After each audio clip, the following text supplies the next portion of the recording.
The Houston Texans kicking the snot out of the New York Football Giants in the third preseason game for the Texans. 28-10, the final score. The four big takeaways from this one, and where else can we start? It's Sting!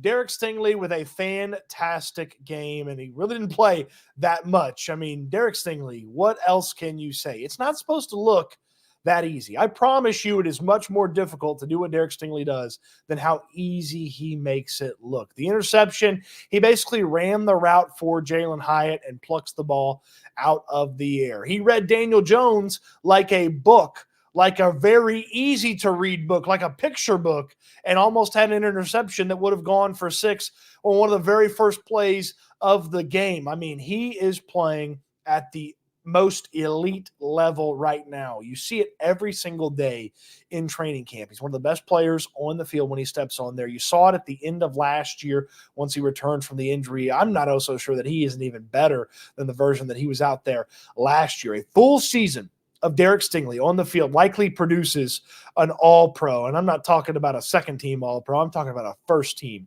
all-pro. If Derek Stingley can play a whole season and stay healthy. And if he does that, my goodness, does the floor of this Texans defense get so much higher than it already is. If Stingley is taking care of one side of the field, that pass rush, plus the front seven, plus the other players who are solid in coverage, the Texans defense has a chance to be very, very good and borderline great and special as well. They're going to need Derek Stingley to continue to do that, but eventually somebody's going to try to challenge Derek Stingley, and it's going to go along the ways of the way that it did when Daniel Jones tried to challenge Derek Stingley. Look, there's going to be a game where he allows a reception or receptions, and he's not going to stop everybody. He doesn't stop Stefon Diggs every time or Nico Collins every time in practice, but the more you challenge Derek Stingley, I mean, quarterback beware, because he is going to get you more often than not.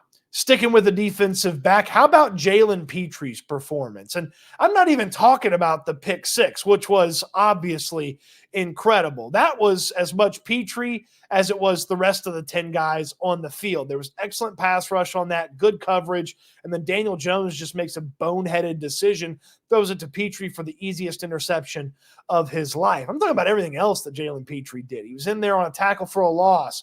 He was darting between guys to go in there and make plays. He was in there in coverage as well. Jaylen Petri belongs around the line of scrimmage, so he can get in there on run support. He can be a blitzer from time to time, and he can beat those guys early on in coverage with his athleticism and skills. And look, it's not been perfect in training camp when he's been in the slot, when he's been playing the nickel for the Texans, but he's going against Stefon Diggs. Yeah, Stefon Diggs is going to get Jaylen Petri on a pretty regular basis, but Petri is clearly more comfortable playing closer to the line of scrimmage, playing in a position similar to the one that the Baylor Bears put him in college. My old colleague, Brad Kellner, who I used to do sports radio with back in the day, when the Texans drafted Pitre, he mentioned this about Pitre at Baylor. He said when the Baylor Bears were playing and you watched them, it felt like there were 2 Jaylen Petris on the field. Well, it felt today like there were 2 Jaylen Petris. He was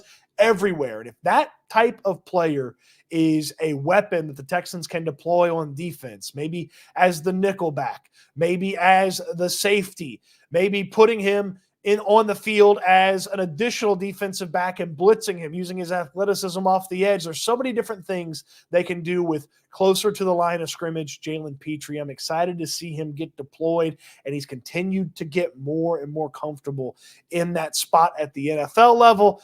You could see a whole lot closer to rookie season Jaylen Petri, where he was affecting plays, darting into the backfield to make tackles for a loss, and intercepting the football. You can see a whole lot more of that here in 2024 than the 2023 version, which just felt like it never really got going for Jaylen Petri. Speaking of getting going, oh man, John Metchie, boy, did he need this type of performance. And I know you see this preseason game and you see John Metchie do this and you're thinking, oh my gosh, how could you ever leave him off the team. I mean, how could you if he continues to do stuff like this? Consistency had been a problem for John Metchie. He'd not been able to stack things. He'd make a play and then he'd have a drop in training camp practices. Heck, he did that in the preseason game, made a play, had a drop. Metchie's consistency in this matchup, where he was crisp, even when the ball wasn't going to him, it looked like he took care of his business. He blocks well. He's a willing blocker on the outside. This was check the box as much as you could check the box for what John Metchie needed to accomplish here in a preseason game.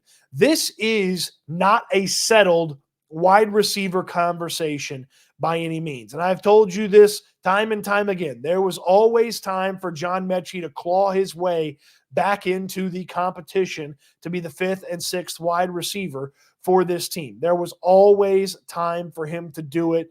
And when you know it, John Metchie goes out there, has that performance, catches the touchdown in the front part of the end zone. We get the Karate Kid, the crane kick as well, the celebration, the patented Metchie celebration when he scores, carrying that over from his time at Alabama. This is the type of performance that Metchie needed to put together. And adding to it, Xavier Hutchinson had a lesser performance today, had a play that I thought probably should have come down with the football, even though he was sort of sliding to try to catch it, and it maybe wasn't the most on-target play.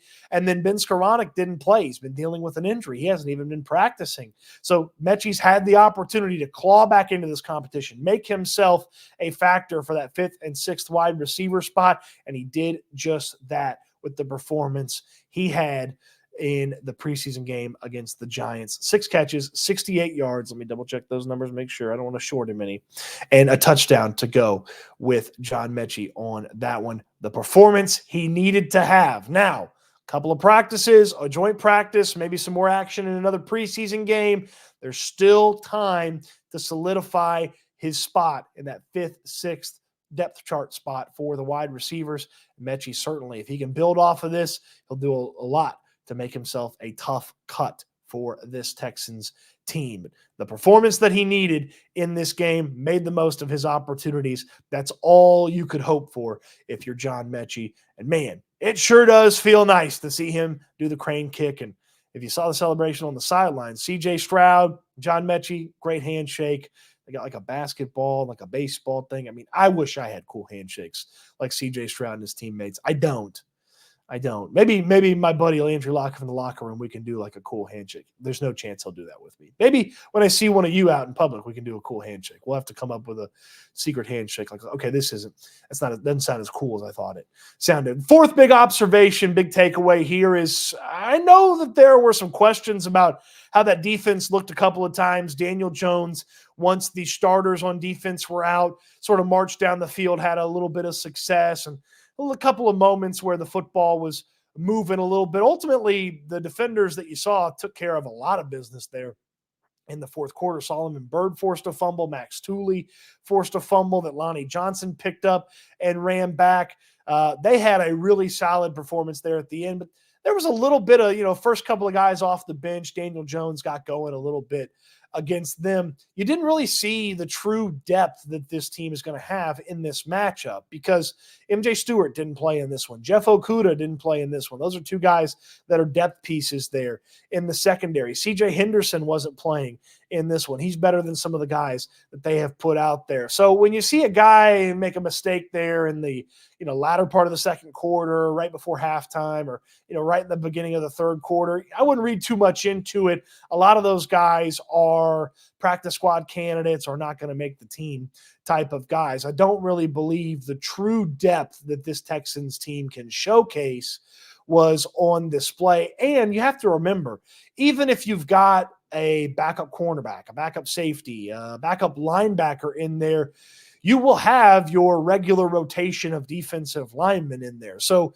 even if it is your 3rd, 4th string cornerback or safety or linebacker that's in a regular season game, you likely will still have Will Anderson and Daniil Hunter, who didn't play in this matchup, out there rushing the passer. Foley Fadukasi and Mario Edwards disrupting things in the middle. And even when Danielle Hunter and Will Anderson come off the field. Derek Barnett has been really, really good in training camp as that third defensive end. He's going to get called upon a lot with Danico Autry's suspension being something for the first 6 weeks that the team is going to have to deal with. So we'll turn to Derek Barnett. Jerry Hughes is a situational pass rusher. Hughes wasn't available in this matchup either. He didn't play in this one. So the depth that you saw in the second quarter and in the second half, probably not depth that you would see on a typical game day for the Texans. So deep exhale on that. Don't worry too much about it, okay? And you'll see maybe some of those depth players have an easier time when, I don't know, Will Anderson and Danielle Hunter are tearing quarterbacks in half, meeting at the quarterback for coffee and chaos for those quarterbacks. God, Daniel Jones had a rough enough day with what the Texans put out there. Can you imagine what would have happened if they had Danielle Hunter and Will Anderson out there? Whew, I bet Matt Stafford finds out in joint practices this week. That was probably it for the starters in the preseason. I wouldn't anticipate that you'll see much of them, but you'll have the practice report on Thursday in that joint practice with the Rams. That'll be a good one, game-like almost between those two teams. It should be a really fun one. Two guys that matched up quite a bit back in the day, D'Amico Ryans and Sean McVay. That'll be a fun one. Can't wait to ask D'Amico about that this week. And of course, you'll need to be tuned in to the YouTube channel to catch up on anything that you might miss if you don't get to go to that open practice against the LA Rams, who are in town for the joint practice on Thursday, the preseason game next Saturday as well. What were your big takeaways from this preseason game? Let me know in the comment section down below what you think of my big takeaways. Let me know in the comment section. On your way down there, throw me a thumbs up on the video. Subscribe to the channel if you haven't already so you don't miss anything. We'll have a breakdown for you of this game with some highlights coming your way this weekend as well, so you don't want to miss that. And if you're subscribed, you won't miss it. Pretty simple. Turn a little bell on. You get the notifications when things happen. Wouldn't that be great? All right, you wouldn't miss anything? All right, appreciate you watching. Hope you enjoyed the video, and I can't wait until we talk Texans again soon.